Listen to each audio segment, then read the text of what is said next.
crisis is unfolding at Aston Martin, and what was supposed to be Fernando Alonso's final dream is turning into something far darker. The warning signs are already here and there, getting worse.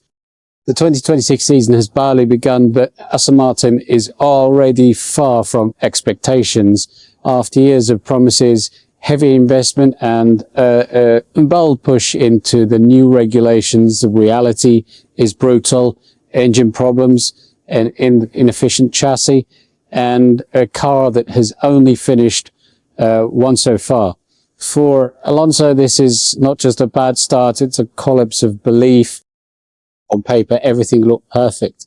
A factory-style partnership with Honda, a modern structure, big names like Andy Cole, Bob Bell, Enrico Cardile, and the arrival of Adrian Newey to lead the technical direction. It had all the ingredients for success. But something went wrong almost immediately. And this is where the situation becomes serious. Cole stepped down as team boss in November after deep internal changes pushed by Newey. He saw it as a loss of authority. Newey was then elevated into a leadership role while the team now searches for a new figure to stabilize the structure. This changes everything, because instead of clarity, Aston Martin entered a cycle of instability. That's the real problem. The AMR 26 simply does not perform. Much of the issue comes from the Honda power unit, which has suffered from vibrations, failures, and operational limits. But Aston Martin itself admitted responsibility as well. The car is not just slow, it is unpredictable, and that blocks any consistent development. For Alonso, the impact is deeper. This was meant to be his final push, a last shot to at the top.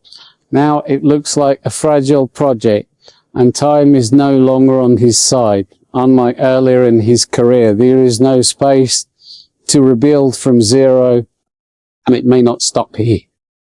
Because the competition is not waiting, Mercedes has already built a strong lead. Ferrari and McLaren are keeping pace. Even midfield teams like Haas, Alpine and Racing Bulls are showing solid progress. Aston Martin is not just behind, it risks being left behind completely. Now the pressure becomes psychological. Alonso has always adapted, he has always found performance in difficult situations, but every driver has a limit, and this situation is pushing toward that edge where effort is no longer enough. The season is paused for now, with Bahrain and Saudi Arabia postponed and the championship returning in Miami. That break could be a chance to reset, or moments where the reality becomes impossible to ignore. So the question is unavoidable. Is this just a slow start or the beginning of the end for Alonso's final chapter in Formula One?